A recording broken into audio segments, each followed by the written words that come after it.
नमस्कार दोस्तों, मैं हूं जितेंद्र। डिजिटल प्लेटफॉर्म पर आप सभी का तहे दिल से स्वागत है। दोस्तों, इलेक्ट्रिशियन थ्योरी की सीरीज में हमारा जो चैप्टर चल रहा है वो चैप्टर है चुंबक एवं विद्युत चुंबक। और चुंबक और विद्युत चुंबक की जो है वो हमारी आज लास्ट क्लास है।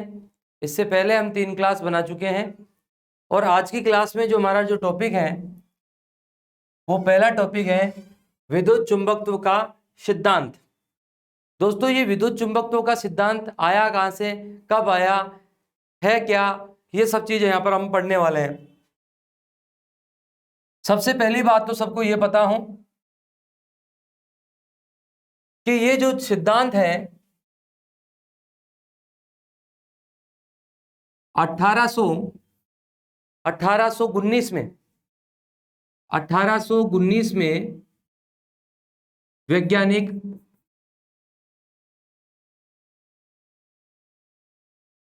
ओरस्टेड ने दिया।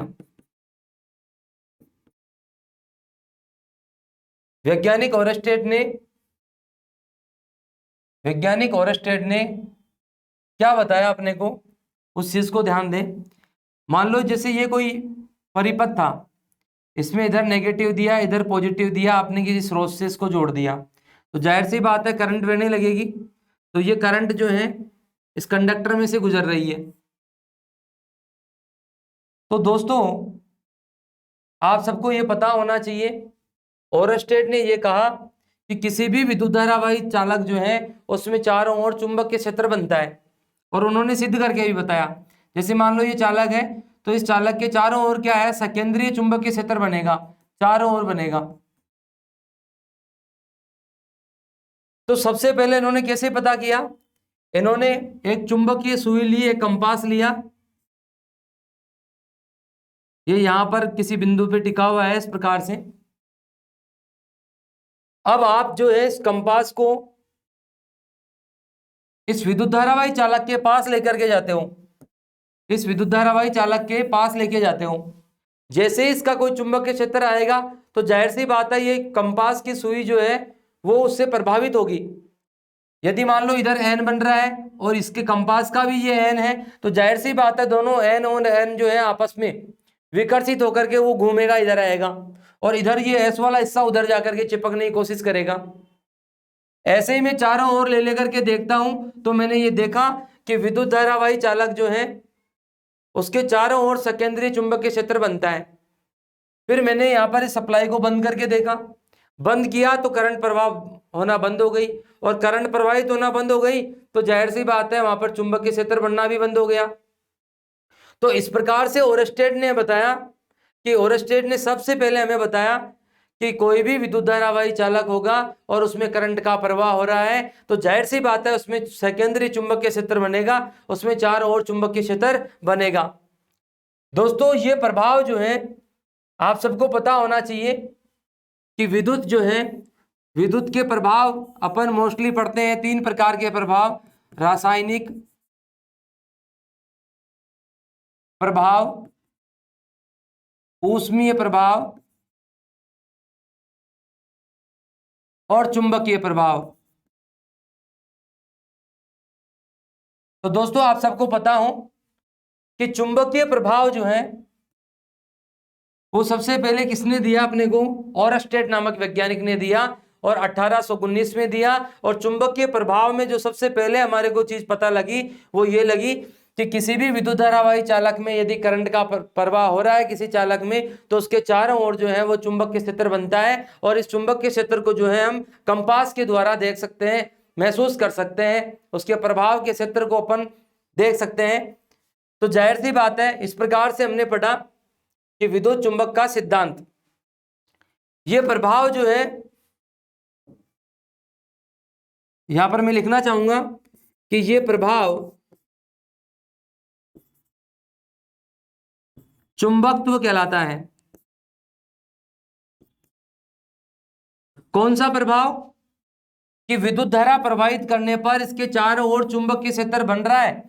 तो ये चुंबकीय क्षेत्र बन रहा है, इसका मतलब ये क्या है, यहां पर चुंबकत्व पैदा हुआ है। तो इसीलिए इस प्रभाव को क्या कह सकते हैं हम, चुंबकत्व कह सकते हैं। इसके अलावा दोस्तों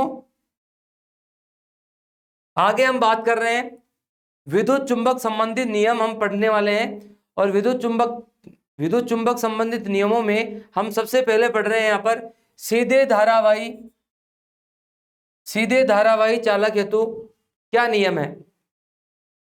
सीधे धारावाही चालक से मतलब ये है कि मान लीजिए ये कोई तार है,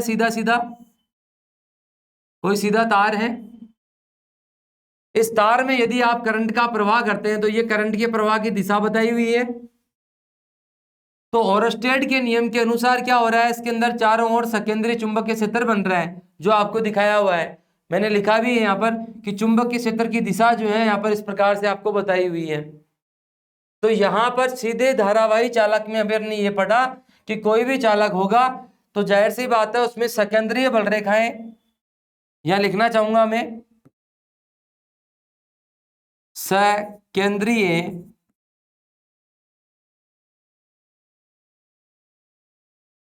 बल रेखाओं से चारों ओर, सकेंद्रीय बल रेखाओं से चारों ओर चुंबकीय क्षेत्र निर्मित होता है। एक बात तो आप सबको ये पता होनी चाहिए। दूसरी बात ये है दोस्तों, यहां पर दूसरी बात में अपन पढ़ना चाहेंगे यहां पर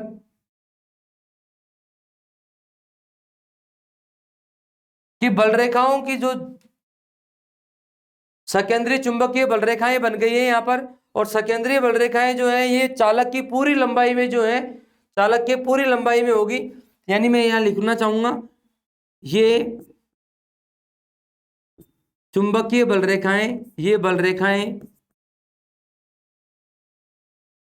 चालक की संपूर्ण लंबाई में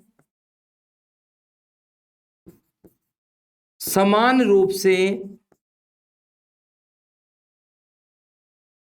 बनेगी।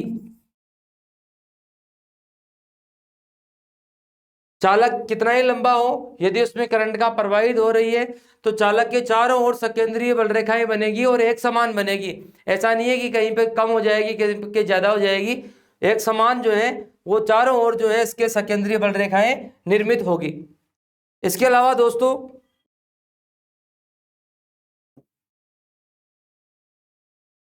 आपको यहां पर यह भी पता हो कि यदि आप चालक को लूप के रूप में बना देते हैं,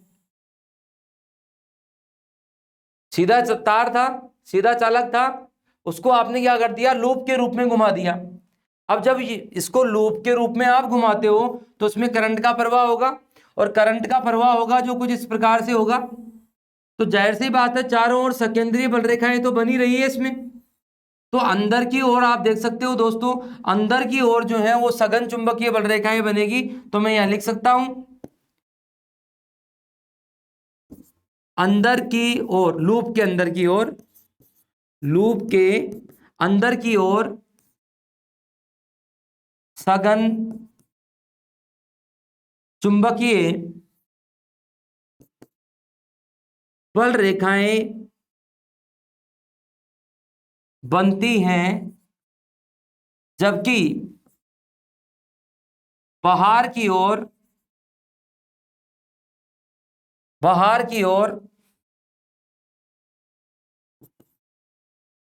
बल रेखाएं कुछ फैली हुई सी होती हैं। और दोस्तों यहां पर एक और अपने को बात पढ़नी है, वो ये है कि इन बल रेखाओं की दिशा कैसे ज्ञात करें। तो बल रेखाओं की दिशा ज्ञात करने के लिए दोस्तों हम बाएं हाथ का नियम पढ़ते हैं, दाएं हाथ का नियम पढ़ते हैं। दाएं हाथ का नियम, दाएं हस्त नियम, राइट हैंड रूल। ध्यान दे इधर, आपने यहाँ पर विद्युत चुंबक संबंधी नियम पढ़ना स्टार्ट किया है, और सबसे पहले पढ़ रहे हैं हम कि सीधा तार जो है उसमें क्या संबंध रहता होगा। तो सीधे तार में हमने पढ़ा कि कोई सीधा तार है, उसमें करंट का फ्लो हो रहा है, तो जाहिर सी बात है उसके चारों ओर सकेंद्रीय चुंबकीय बल रेखाएं बनेगी। दूसरी बात हमने पढ़ी कि चारों ओर तो बनेगी, लेकिन चालक के शुरू से लेकर के अंत तक बराबर मात्रा में बनेगी। तीसरी बात हमने पढ़ी कि यदि उस चालक का लूप बना दिया जाए तो अंदर की ओर जो है वो सघन चुंबकीय बल रेखाएं बनेगी और बाहर की ओर जो है वो कुछ खुली खुली सी होगी। अब दोस्तों बात आती है कि इसको लूप क्यों बनाते हैं। तो आपको पता होना चाहिए कि जितने भी आपके मोटर हैं उन मोटर में आप वाइंडिंग करते हो, तो वाइंडिंग किस लिए करते हो, क्योंकि वाइंडिंग में बहुत सारे लूप जो है उनको आप इकट्ठा करते हो, बहुत सारे लूप इकट्ठा होकर के वाइंडिंग बनते हैं। तो जाहिर सी बात है बहुत सारे लूप होंगे तो वहां पर शक्तिशाली चुंबक होगा, और शक्तिशाली चुंबक होगा तभी जो है वो किसी लोड को ले पाएंगे, किसी लोड को घुमा पाएंगे। तो ये बात आपको दोस्तों यहाँ पर पता होनी चाहिए। आगे मैं बात करना चाहूंगा यहाँ पर दाएं हाथ के नियम की, कि दाएं हाथ का नियम क्या है। तो दोस्तों मोस्टली जो है अपने शर्ट के अंदर जिधर जेब होती है वो बायां होता है, और दूसरा जो है ये दायां। मोस्टली मुख्यतः आप देखते हो कि जेब वाला हिस्सा जो है, जेब वाला साइड जो है वो बायां होता है, और ये होता है आपका दायां। तो दायां हाथ में राइट हैंड की बात कर रहा हूं, तो राइट हैंड का एक रूल है, उस रूल के हिसाब से आप क्या कर सकते हो, किसी भी सीधे तार के अंदर चुंबकीय बल रेखाओं की दिशा क्या है वो हम ज्ञात कर सकते हैं। कैसे, यहां पर अपने को ये चित्र दे रखा है दोस्तों, ये कोई आपके पास में कंडक्टर है, ये कोई कंडक्टर है आपके पास में, ये कोई चालक है, इस चालक को आपने इस हाथ से इस प्रकार से पकड़ रखा है, ये आपका दायां हाथ है, इस दाएं हाथ से आपने इस प्रकार से इसको पकड़ रखा है। अंगूठे की जो दिशा है दोस्तों वो करंट की दिशा रहेगी। आप देख सकते हो यहाँ पर धारा की जो दिशा है वो अंगूठे की दिशा है, तो अंगूठा जो है आपका वो किधर रहेगा, धारा की दिशा में। तो ये अंगुलियां जो मुड़ी हुई अंगुलियां हैं ये कैसे क्या बता रही है आपको, मुड़ी हुई अंगुलियां जो है वो चुंबकीय बल रेखाओं की दिशा बता रही है। यहां पर आप देख सकते हो चुंबकीय बल रेखा की दिशा ये हो गई है, यहां पर इसके अंदर आप देख सकते हो कि चुंबकीय बल रेखा की दिशा अंगुलियां इस प्रकार से बता रही है, इस प्रकार से बता रही है।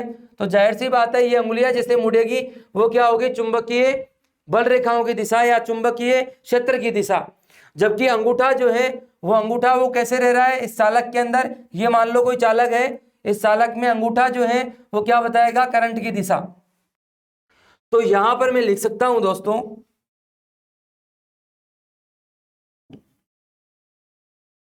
किसी विद्युत धारावाही चालक को दाएं हाथ से इस प्रकार पकड़ें कि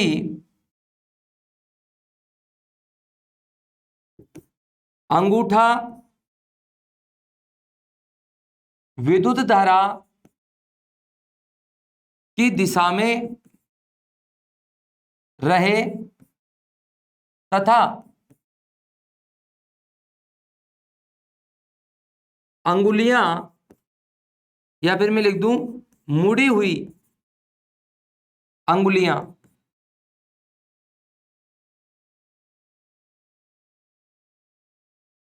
चुंबकीय क्षेत्र की दिशा को इंगित करती है।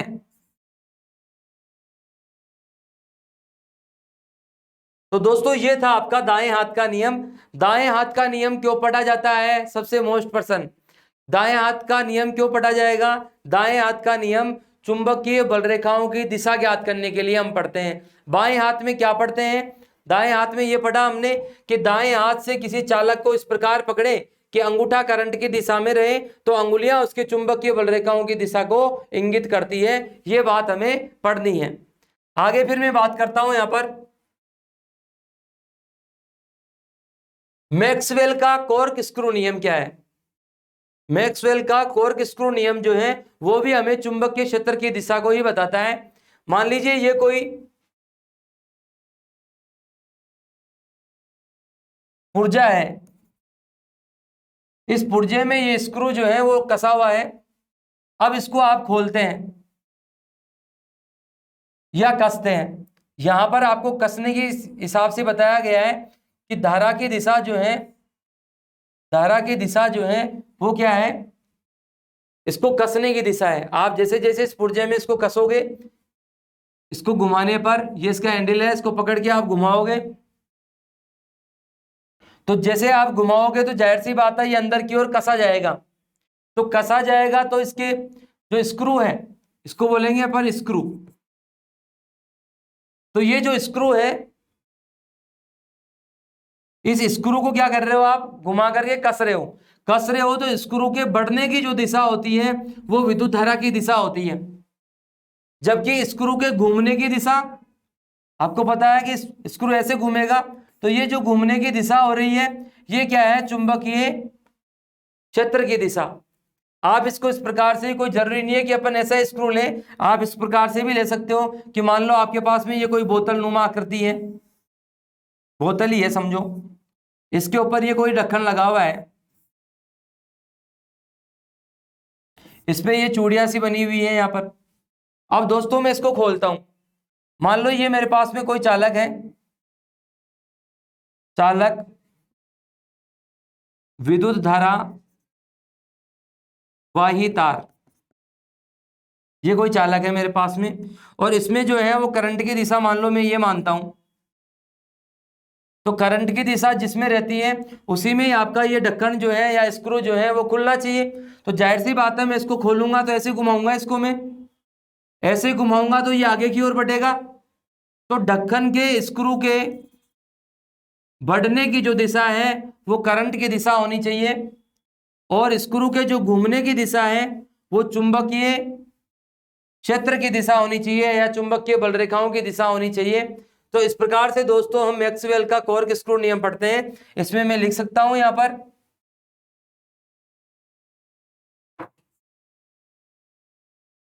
कॉर्क स्क्रू को, कॉर्क स्क्रू के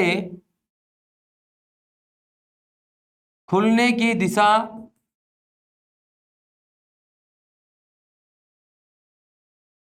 दिशा या आगे बढ़ने की दिशा विद्युत धारा की दिशा होती है,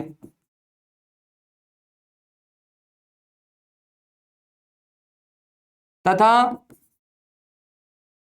उसके घूमने की दिशा, उसके घूमने की दिशा चुंबकीय क्षेत्र की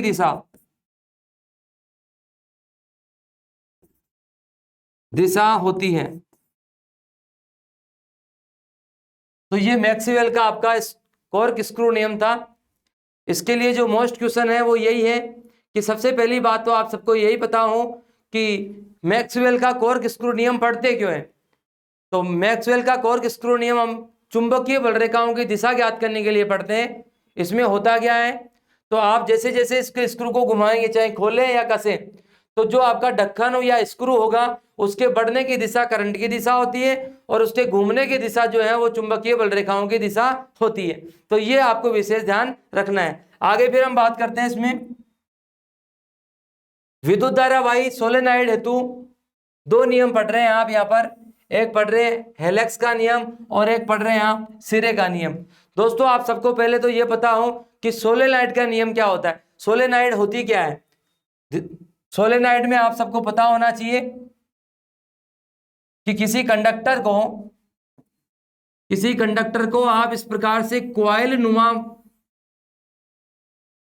समेट दे देते हो तो जाहिर सी बात है वो क्या कहलाती है, सोलेनॉइड कहलाती है। और सोलेनॉइड को जब आप किसी स्रोत से जोड़ देते हो तो उसमें एक साइड में N बनता है और एक साइड में S बनता है, ठीक उसी प्रकार से जैसे कि आपके छड़ चुंबक में बनता है। तो सोलेनॉइड वास्तव में क्या है, सोलेनॉइड वास्तव में किसी कंडक्टर को आपने क्या कर दिया है, एक स्प्रिंग नुमा बना दिया है, तो वो आकृति जो है वो क्या कहलाती है, सोलेनॉइड। सोलेनॉइड कह दो, कॉइल कह दो, वेस्टर्न कह दो, ये की बात है। तो जाहिर सी बात है यहाँ पर सोलेनॉइड के लिए आप पढ़ रहे हैं हेलेक्स का नियम और सिरे का नियम। दोस्तों सबसे पहले आप सबको ये पता हो कि यहाँ हेलेक्स का नियम और सिरे का नियम, इसमें पढ़ क्या रहे हैं हम। आपसे कोई पूछे कि हेलेक्स का नियम कब लगाते हैं, आपसे कोई पूछे कि सिरे का नियम कब लगाते हैं, तो सबसे महत्वपूर्ण जो प्रश्न बनता है वो तो यही है कि हेलेक्स का नियम कब और सिरे का नियम कब लगाया जाता है। तो दोस्तों आप सबको पता होना चाहिए कि हेलेक्स का नियम और सिरे का नियम किसी सोलेनॉइड में बनने वाले ध्रुवों का, पोलों का पता लगाने के लिए हम करते हैं। यानी किधर एन बन रहा है, किधर एस बन रहा है, ये बात हमें किससे पता लगती है, हेलेक्स के नियम से या सिरे के नियम से हमें पता लगती है। तो सबसे पहले मैं यहां बात करना चाहूंगा हेलेक्स के नियम की, कि हेलेक्स का नियम क्या है। हेलेक्स ने अपने दाएं हाथ से एक नियम दिया, हेलेक्स ने अपने दाएं हाथ से एक नियम दिया कि मान लीजिए ये कोई सोलेनॉइड है, इस सोलेनॉइड के लिए कहा गया कि सोलेनॉइड को अपने दाएं हाथ से इस प्रकार पकड़े कि अंगुलियां विद्युत धारा की दिशा बताए। तो मान लीजिए यहां पर ये विद्युत धारा की दिशा है, आपने विद्युत धारा प्रवाहित करी आई, तो आई की दिशा ये हो गई, तो अंगुलियों को तो क्या रखना है अपने को, करंट की दिशा में रखना है, और अंगूठा जो होगा वो उत्तरी ध्रुव को इंगित करेगा। तो जाहिर सी बात है इधर उत्तरी ध्रुव होगा तो दूसरी साइड में क्या होगा, दक्षिणी ध्रुव।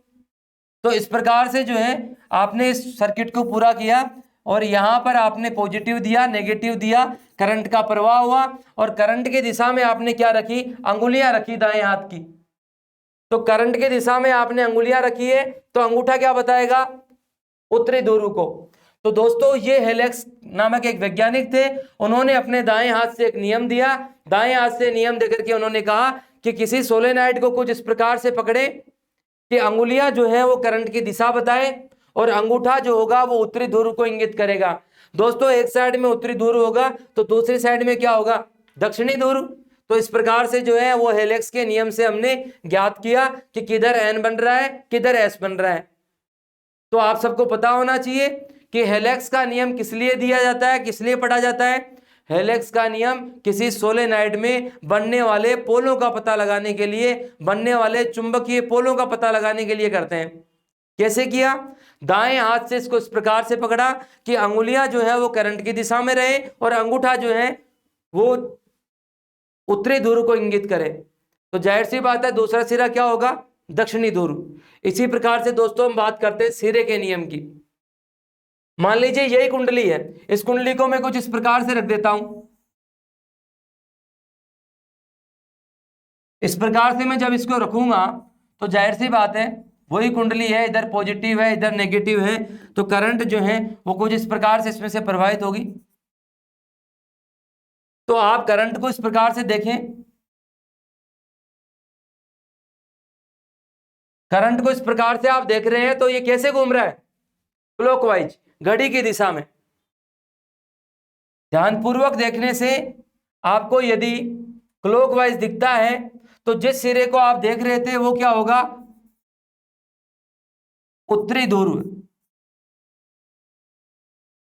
और ये क्या होगा आपका दक्षिणी ध्रुव।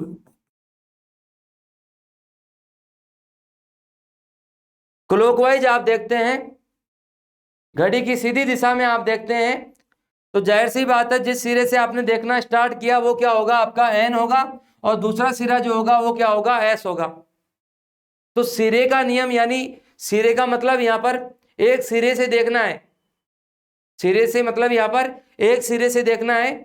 तो जाहिर सी बात है यहां अपन ने एक सिरे से देखना स्टार्ट किया, तो करंट की दिशा अपन ने कुछ इस प्रकार से देखी कि करंट जो है वो ऐसे जा रही है, ऐसे जा रही है, ऐसे जा रही है, मतलब ये घड़ी की दिशा में घूम रहा है, क्लॉकवाइज है। तो क्लॉकवाइज जब होता है तो ये उत्तरी ध्रुव होगा, और दूसरा क्या होगा, दक्षिणी ध्रुव होगा। यदि ये एंटी क्लॉकवाइज हो जाता, यदि आपने इस कॉइल को उल्टा कर दिया होता, तो जाहिर सी बात है ये एंटी क्लॉकवाइज घूमता, और एंटी क्लॉकवाइज घूमता तो जिस सिरे से अपन ने देखना स्टार्ट किया है वो सिरा क्या होता, दक्षिणी ध्रुव, और दूसरा सिरा क्या होता, उत्तरी ध्रुव। तो इस प्रकार से दोस्तों आप सबको पता होना चाहिए कि हेलेक्स के नियम और सिरे के नियम से किसी सोलेनॉइड में उत्पन्न होने वाले ध्रुवों का हम पता लगाते हैं कि किधर N बनेगा और किधर S बनेगा। आगे फिर बात करते हैं इसी में ही। यहां पर फैराडे के विद्युत चुंबकीय प्रेरण का नियम हमें पढ़ना है। दोस्तों आप सबको पता होना चाहिए कि वैज्ञानिक फैराडे जो है वो एक भौतिक वैज्ञानिक भी है और साथ ही एक रासायनिज्ञ भी रहे हैं।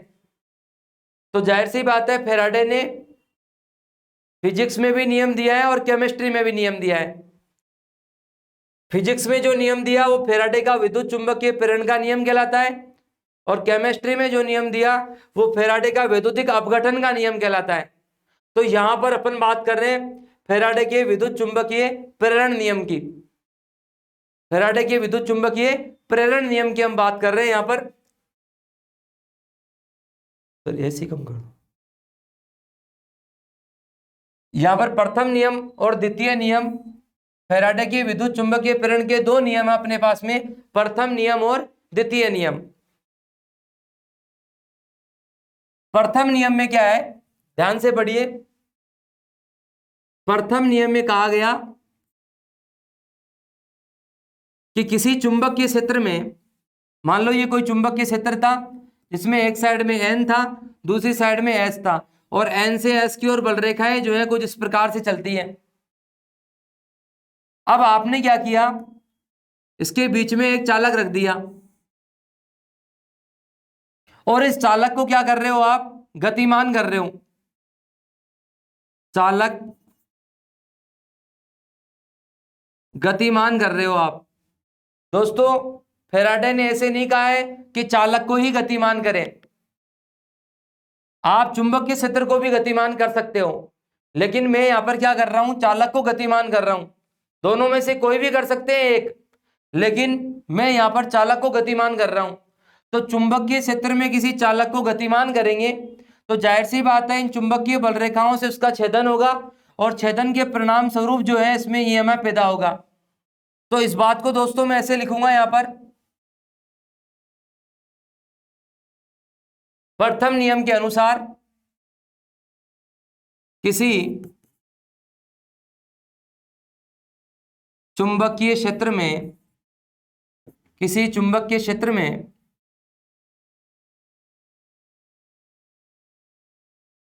चालक को रखा जाए और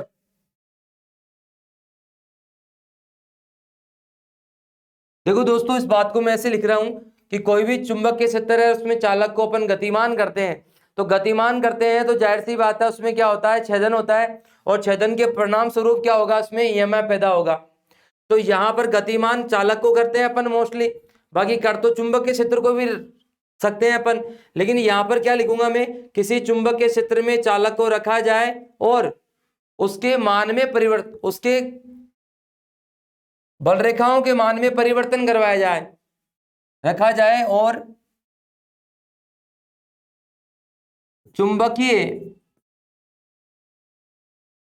बल रेखाओं के मान में परिवर्तन किया जाए। क्योंकि दोस्तों यहां पर मान में परिवर्तन आप चालक को घुमा के भी करवा सकते हो और चुंबकीय क्षेत्र को घुमा के भी करवा सकते हो। तो इसीलिए मैंने यहां पर लिखा है कि किसी चुंबकीय क्षेत्र में किसी चालक को रखा जाए और चुंबकीय बल रेखाओं के मान में परिवर्तन करवाया जाए तो उसमें फैराडे के नियम के अनुसार ईएमएफ पैदा हो जाएगा। और यही बात जो है आपको प्रथम नियम में बताई गई है। प्रथम नियम सीधी सीधी बात हमें बता रहा है कि प्रथम नियम के अनुसार किसी चालक में चुंबकीय क्षेत्र को अवस्थित किया जाए, विद्युत धारावाही, विद्युत धारावाही नहीं है यहाँ पर, कोई भी चालक है ये चालक केवल उसके अंदर रखा गया है। अब आप या तो चालक को घुमाओ या चुंबकीय क्षेत्र को घुमाओ, दोनों में से किसी एक को घुमाना है। घुमाने से क्या होगा, चुंबकीय बल रेखाओं के मान में परिवर्तन होगा और चुंबकीय बल रेखाओं के मान में परिवर्तन होगा तो जाहिर सी बात है उसमें ईएमएफ पैदा होगा। और यही बात हमें बताई गई है प्रथम नियम में। दूसरा जो नियम है हमारा, दूसरे नियम में हमारे को बताया जाता है कि दूसरा नियम पैदा होने वाले ईएमएफ के लिए कहता है कि दूसरे नियम में कहा गया कि पैदा होने वाला ईएमएफ फ्लक्स परिवर्तन की दर के समानुपाती होता है। तो मैं दूसरे नियम में पहले लिखता हूं,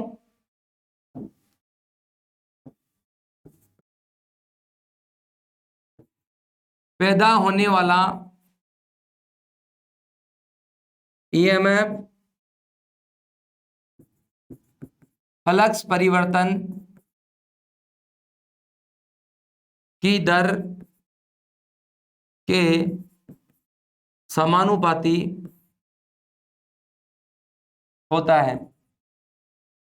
पैदा होने वाला ईएमएफ फ्लक्स परिवर्तन की दर के समानुपाती होता है। तो फ्लक्स परिवर्तन की दर के समानुपाती होने से क्या मतलब है यहां पर कि मान लो पहले फ्लक्स जो था वो φ1 था और बाद में हो गया φ2। कब? टी समय पर, टी समय पर परिवर्तन हुआ है, उस परिवर्तन को यहां पर दर्शाया गया है। तो φ2 माइनस φ1 अपॉन टी में लिख सकता हूं यहां पर। इसको मैं और लिखना चाहूंगा यहां पर, तो ई प्रोपोर्शनल φ2 माइनस φ1 अपॉन टी लिखूंगा मैं इसको। और इस प्रोपोर्शनल की जगह जो है यहाँ पर मैं लिखूंगा, क्योंकि एन का मतलब यहाँ पर क्या होते हैं, टर्न होते हैं, तो जाहिर सी बात है यहाँ पर मैं ई बराबर लिखूंगा minus N D phi upon D T. इस प्रकार से लिख सकता हूं मैं। तो ये जो दोस्तों सूत्र बन गया है अपना, वो दूसरे नियम में बताता है हमें कि पैदा होने वाला ईएमएफ फ्लक्स परिवर्तन की दर के समानुपाती होता है। आप जो है यहाँ चुंबक के क्षेत्र को घुमा रहे हो या चालक को घुमा रहे हो, दोनों में से किसी एक को घुमा रहे हो, आप जितना ज्यादा घुमाओगे इसको उतना ही आपको जो है वो ईएमएफ मिलने वाला है।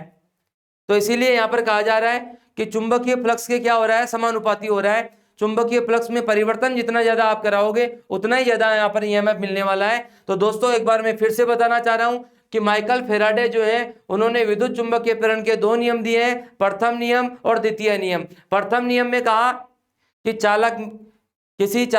किसी चुंबकीय क्षेत्र में चालक को इस प्रकार गतिमान किया जाए या चुंबकीय बल रेखाओं में इस प्रकार परिवर्तन किया जाए कि उसमें क्या हो जाता है, ईएमएफ पैदा हो जाए।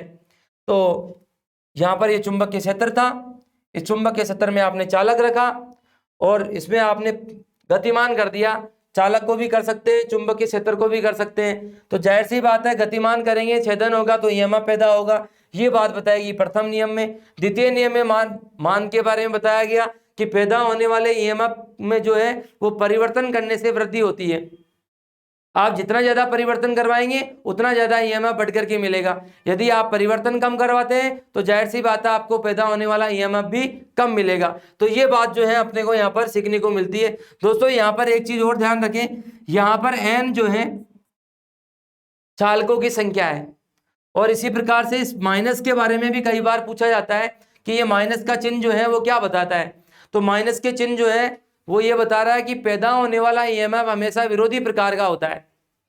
माइनस का चिन्ह हमें क्या बताता है कि पैदा होने वाला ईएमएफ विरोधी प्रकार का होता है, उल्टे स्वभाव वाला होता है, विपरीत स्वभाव वाला होता है। तो इसलिए आप इस एन के आगे जो माइनस का चिन्ह है उसका भी ध्यान रखें। आगे फिर मैं बात करना चाहूंगा दोस्तों यहाँ पर प्रेरित विद्युत वाहक बल। और प्रेरित विद्युत वाहक बल दोस्तों दो प्रकार के होते हैं, एक तो आपको बता रखा है गतिजन्य और एक बता रखा आपको स्थितिजन्य। दोस्तों अपने को पता है कि गतिजन्य नाम से पता लग रहा है कि गति के कारण कोई ईएमएफ पैदा होगा, जैसे जनरेटर में होता है, अल्टरनेटर में होता है, डायनामो में होता है। तो जाहिर सी बात है उनमें घुमाया जाता है, गति करवाई जाती है, तो गति के कारण कोई ईएमएफ पैदा होगा, वो गतिजन्य है। इसी प्रकार से स्थितिजन्य की मैं बात करूं तो स्थितिजन्य जो ईएमएफ होगा उसमें क्या होगा, स्थिति के कारण ईएमएफ पैदा होगा। जैसे ट्रांसफार्मर की बात करें हम, तो ट्रांसफार्मर जो है उसको किसी प्रकार की कोई गति देने की जरूरत नहीं है, घुमाने की जरूरत नहीं है। उसमें आप प्रत्यावर्ती प्रकार की विद्युत देते हो जिससे प्रत्यावर्ती प्रकार का चुंबकीय क्षेत्र बनता है, और प्रत्यावर्ती प्रकार के चुंबकीय क्षेत्र के कारण दो प्रकार के आपके जो है वो स्थितिजन्य ईएमएफ पैदा होते हैं, एक स्व प्रकार का और एक जो है वो अन्योन्य प्रेरण प्रकार का, म्यूचुअल प्रकार का। तो जाहिर सी बात है यहां पर मैं पहले बात करना चाहूंगा गतिजन्य प्रेरित विद्युत वाहक बल की।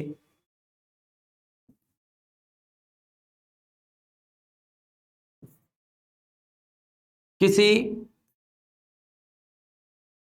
चालक को चुंबकीय क्षेत्र में गति करवाकर ईएमएफ पैदा करना गतिजन्य प्रेरित ईएमएफ कहलाता है। अब दोस्तों यहां पर थोड़ा सा ध्यान ये रखना है आपको कि यहां पर चुंबक के क्षेत्र में गति करवाकर, तो किसी चालक को, तो ये कोई जरूरी नहीं है कि आप चालक को ही गति करवाएं, आप चुंबक के क्षेत्र को भी गति करवा सकते हो। ये बात हम पढ़ चुके हैं बार बार, तो जाहिर सी बात है यहाँ ध्यान रखें। लेकिन गतिजन्य में गति जरूर होगी, चाहे वो चुंबक के क्षेत्र की गति हो चाहे चालक की गति हो, आपको गति जरूर करवानी पड़ेगी।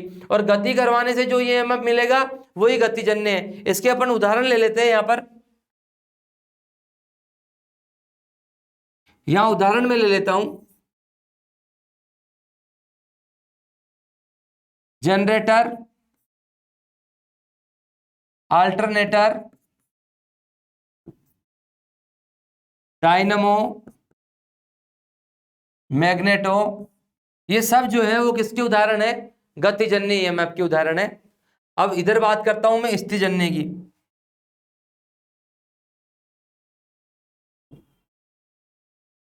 स्थिजन्य में पढ़ते हैं हम किसी वस्तु के स्थिर रहते हुए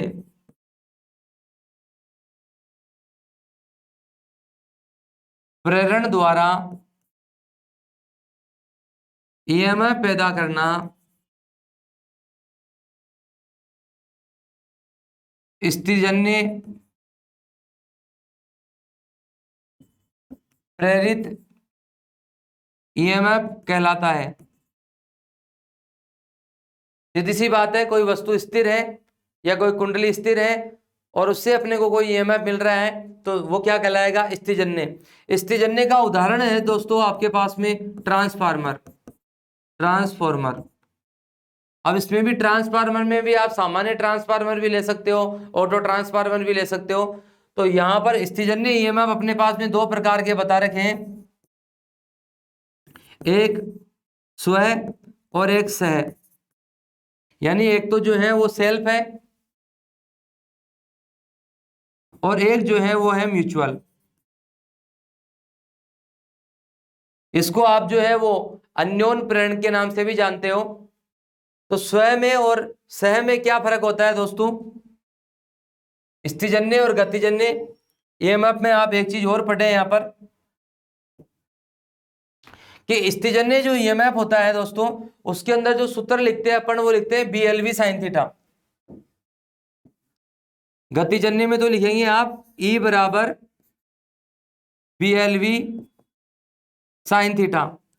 यहां पर B जो है वो चुंबकीय फ्लक्स घनत्व है, L चालक की लंबाई है, V जो है यहाँ पर वो वेग है या चाल है, और साइन थीटा जो है यहाँ पर कोण का मान है, जिसके ऊपर छेदन हो रहा है उस कोण के मान है साइन थीटा।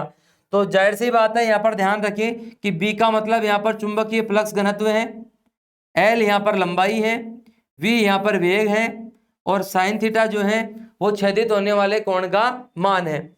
इसी प्रकार से दोस्तों आप सबको यहाँ पर भी पता हो कि जो स्व प्रकार का जो होता है उसमें आप लिखते हैं E बराबर, स्व के अंदर आप L लिखते हैं और म्यूचुअल में आप M लिखते हैं, तो -L बराबर di/dt। और इसी प्रकार से इसमें लिखेंगे आप E बराबर -M। तो मैंने कहा यहाँ पर क्या लिखना है अपने को? M लिखना है, तो यहाँ पर लिखूंगा मैं dI/dt। तो ये दोस्तों आपको पता हो कि प्रेरित विद्युत वाहक बल में गतिजन्य के लिए कौन सा सूत्र लगते हैं और स्थिजन्य के अंदर जो है आपको स्व में कौन सा लेना है और सह में कौन सा लेना है। तो ये सूत्र भी आपको थोड़ा ध्यान रखना है। आगे फिर मैं बात करता हूं यहाँ पर, तो ये माइनस के चिन्ह वही है कि पैदा होने वाला ईएमएफ विरोधी प्रकार का होगा। यहाँ पर ये म्यूचुअल को इंडिकेट कर रहा है M, और ये L जो है यहाँ पर सेल्फ को इंडिकेट कर रहा है, और जो भी मान आएगा वो अपन हेनरी में लेते ही है। यहाँ पर ये परिवर्तन को दर्शाया गया है। आगे फिर बात करते हैं हम स्वप्रेरित विद्युत वाहक बल वास्तव में होता क्या है, सेल्फ इंड्यूस्ड ईएमएफ होता क्या है। तो दोस्तों ध्यान से समझे, मान लीजिए ये आपके पास में कोई कॉइल है, इस कॉइल को आपने क्या किया, यहां पर एसी की सप्लाई दी, एसी सप्लाई से जोड़ दिया आपने। तो एसी सप्लाई जोड़ते हैं अपन, तो जाहिर सी बात है प्रत्यावर्ती प्रकार की विद्युत धारा से आप जोड़ते हो तो कभी तो एन बनता है इधर, कभी एन इधर बन जाता है। अगले ही क्षण जो है वो पहले इधर एन बन रहा था तो यहाँ एस था, अगले क्षण इधर एन बन रहा है तो इधर एस बनेगा। तो बल रेखाएं जो है वो कभी ऐसे जाएगी कभी ऐसे आएगी। ठीक इसी प्रकार से कभी बल रेखाएं इधर जाएगी, कभी जो है वो इधर आएगी। तो बार बार क्या होगा, इस कुंडली का छेदन होगा। क्यों? क्योंकि आप यहाँ पर जो है वो सप्लाई कैसी दे रहे हो, प्रत्यावर्ती प्रकार की एसी। और एसी में आप सबको पता होना चाहिए कि कभी जो है वो इधर एन बनेगा, कभी एन उधर बनेगा। तो ऐसे में बल रेखाएं बार बार इधर उधर आएगी, बार बार इधर उधर आएगी, तो इसका छेदन होगा, इस कुंडली का स्वयं का ही छेदन होगा। और स्वयं का ही छेदन होने से इसके अंदर जो ईएमएफ पैदा होगा उसे ही आप जो है यहाँ पर सेल्फ इंड्यूस्ड ईएमएफ कह देते हैं, सेल्फ इंड्यूस्ड ईएमएफ कह देते हैं। और सेल्फ इंड्यूस्ड ईएमएफ के लिए आपने अभी पढ़ा कि E बराबर minus L D I upon D T. ये फॉर्मूला अपन यहां पर लगाते हैं। यहां पर L जो है, L यहां पर इंड्यूस्ड ईएमएफ का मान बता, L जो है यहां पर हेनरी में जो है वो इस इंडक्टर का मान बताएगा, और D I upon D T जो है वो एक परिवर्तन है। और यहाँ पर E जो है वो पैदा होने वाला जो ईएमएफ है उसको इंडिकेट कर रहा है। माइनस का जो चिन्ह है दोस्तों, ये जो माइनस का चिन्ह है, ये जो माइनस का चिन्ह है वो यहाँ पर बता रहा है कि पैदा होने वाला ईएमएफ जो होगा वो उल्टे स्वभाव का ही होगा। दोस्तों आप सबको ये भी बताओ कि स्वप्रेरित विद्युत वाहक बल जो है उसका उदाहरण कहाँ लें। तो उदाहरण आप जो है वो ऑटो ट्रांसफार्मर ले सकते हो। ऑटो ट्रांसफार्मर जो है वो दोस्तों सेल्फ इंड्यूस्ड ईएमएफ के सिद्धांत पे ही काम करता है, स्वप्रेरण के सिद्धांत पे ही काम करता है। उसमें एक ही कुंडली होती है, उसी का ही छेदन होकर के स्टेप अप और स्टेप डाउन प्रकार का जो है वो ट्रांसफार्मर बनाया जाता है। तो ये दोस्तों आपका था स्वप्रेरित विद्युत वाहक बल। ऐसे ही बात करते हैं हम यहाँ पर अन्योन प्रेरण की। अन्योन प्रेरण जिसको आप म्यूचुअल इंडक्शन के नाम से भी जानते हो। म्यूचुअल इंडक्शन में दोस्तों देखो क्या होता है कि यहाँ पर मान लो आपके पास में एक कुंडली है, इसी के पास में एक और कुंडली होगी। इस कुंडली को आप जो है वो ऐसी प्रकार की सप्लाई से जोड़ते हैं, इस कुंडली को आप ऐसी प्रकार की सप्लाई से जोड़ते हैं। तो ऐसी प्रकार के सप्लाई से जोड़ेंगे तो दोस्तों आप सबको पता है कि कभी यहाँ पर पॉजिटिव मिलेगा, कभी नेगेटिव मिलेगा। मतलब कि कभी तो इधर जो है वो एन बनेगा और कभी जो है इधर एस बनेगा। ऐसे ही जो है कभी इधर एस बनेगा, कभी इधर एन बनेगा। तो जाहिर सी बात है ये बल रेखाएं जो है वो कभी जो है वो इधर जाएगी, क्योंकि इसका एक क्षेत्र होगा, उस क्षेत्र में कभी बल रेखाएं जो है वो इधर आएगी और कभी जो है वो बल रेखाएं इधर आएगी। तो दोस्तों बार बार बल रेखाएं इधर उधर आएगी, तो ऐसे में ये जो पास में रखी हुई कुंडली है उसका छेदन हो जाएगा। और फैराडे के नियम के अनुसार उसका छेदन हो गया। फैराडे ने ऐसे थोड़ी कहा था कि चालक को आप घुमाओगे या चुंबक के क्षेत्र को आप घुमाओगे तभी ईएमएफ पैदा होगा। उसने तो ऐसे कहा था कि किसी चालक में रखे चुंबक के किसी चुंबक के क्षेत्र में रखे चालक का फ्लक्स परिवर्तन होना चाहिए। और फ्लक्स परिवर्तन आप चालक को घुमा के भी करा सकते हो और चुंबक के क्षेत्र को घुमा के भी करा सकते हो। यदि आप दोनों ही नहीं घुमा रहे हो तो इस प्रकार से आप प्रत्यावर्ती प्रकार की विद्युत धारा देकर के और बल रेखाएं जो है वो प्रत्यावर्ती प्रकार की बना करके भी छेदन करवा सकते हो। तो यहाँ पर दोस्तों आपने जो है वो एसी की सप्लाई दी है और एसी की सप्लाई दी तो प्रत्यावर्ती प्रकार का चुंबक के क्षेत्र बना। तो एक कुंडली से दूसरी कुंडली का क्या हो गया, छेदन हो गया। और दूसरी कुंडली का छेदन होकर के उसके अंदर क्या हो गया, ईएमएफ पैदा हो गया। और ये पैदा ईएमएफ जो है दोस्तों वो म्यूचुअल प्रकार का ईएमएफ माना जाएगा, यानी एक कुंडली से दूसरी कुंडली में स्थानांतरित हो गया है। तो ये क्या कहलाएगा, म्यूचुअल प्रकार का। और म्यूचुअल के लिए अभी अपन ने एक सूत्र पढ़ा,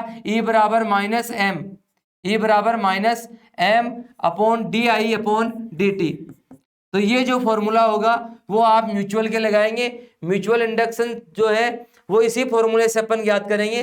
तो यहाँ पर आप ध्यान रखें कि एक कुंडली से दूसरी कुंडली में छेदन होकर के पैदा होने वाला ईएमएफ जो है वो म्यूचुअल इंडक्शन है। और इसका उदाहरण जो है आप सामान्य ट्रांसफार्मर में देख सकते हो। सामान्य ट्रांसफार्मर जो है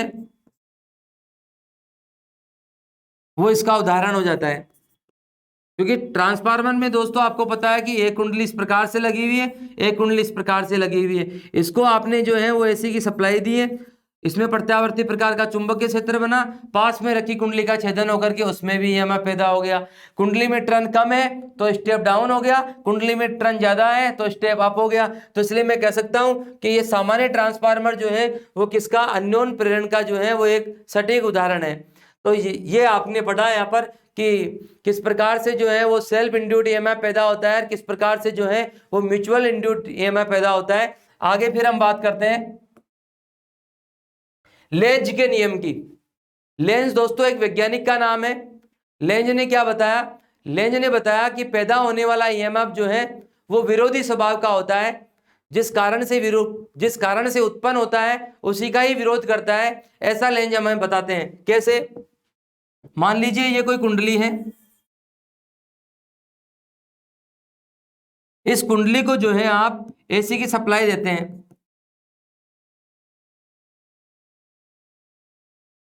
एसी की सप्लाई देते हैं तो जाहिर सी बात है इसमें प्रत्यावर्ती प्रकार का चुंबकीय क्षेत्र बनता है, कभी एन कभी एस, और अगले ही क्षण जो होगा इसके अंदर इधर एस बनेगा इधर एन बनेगा। तो बल रेखाएं कभी ऐसे जाएगी और बल रेखाएं कभी ऐसे आएगी, तो बार बार इस कुंडली का क्या होगा, छेदन होगा। छेदन के परिणाम स्वरूप इसके अंदर ईएमएफ पैदा होगा। लेकिन दोस्तों ये पैदा होने वाला ईएमएफ विरोधी स्वभाव का होगा। विरोधी स्वभाव का मतलब एक सप्लाई आपने इधर आरोपित करी है, इसी का ही विरोध करेगा कौन, पैदा होने वाला ईएमएफ। और इस विरोध को देखने के लिए आप ऐसे भी कर सकते हो। लेंज के नियम में हमें बताया गया कि मान लीजिए ये कोई कुंडली है, इस कुंडली के साथ में आप यहाँ पर एक गैल्वेनोमीटर लगा दें और इसके पास जो है वो एक मैग्नेट लेके जाए, एक चुंबक लेकर के जाए। तो आप पास में लेके जाते हो तो इसका जो डायरेक्शन होगा, इस मैग्नेट का जो डायरेक्शन होगा वो मान लो क्लॉकवाइज होगा पास में लेके गए तो। लेकिन इसको जैसे ही दूर लेके जाएंगे तो जाहिर सी बात है वो किधर आएगा, एंटी क्लॉकवाइज होगा। तो यहां पर ये बताया गया, लेंज के नियम में हमें यह बताया गया कि कोई कुंडली जो है उस कुंडली को एसी की सप्लाई से जोड़ेंगे तो प्रत्यावर्ती प्रकार का चुंबकीय क्षेत्र पैदा होगा, और ये प्रत्यावर्ती प्रकार का जो चुंबकीय क्षेत्र होगा वो पैदा होने वाले ईएमएफ का क्या करेगा, विरोध करेगा। अब दोस्तों देखो यहां पर कैसे करेगा। मान लीजिए आपने यहां इसको सप्लाई दी तो इधर एन और एस बनाए, अब इसके अंदर ईएमएफ पैदा हो गया है, और ये ईएमएफ भी तो क्या करेगा, अपनी एक करंट, अपना एक चुंबकीय क्षेत्र बनाएगा। और ये चुंबकीय क्षेत्र जो है इस मुख्य चुंबकीय क्षेत्र को क्या करता है, हमेशा नष्ट करने की सोचता है। इसको आप डबल कुंडली में देख करके पढ़ेंगे तो और भी अच्छे से समझ में आएगा कि मान लो ये कुंडली है और इस कुंडली को तुमने एसी की सप्लाई से जोड़ दिया,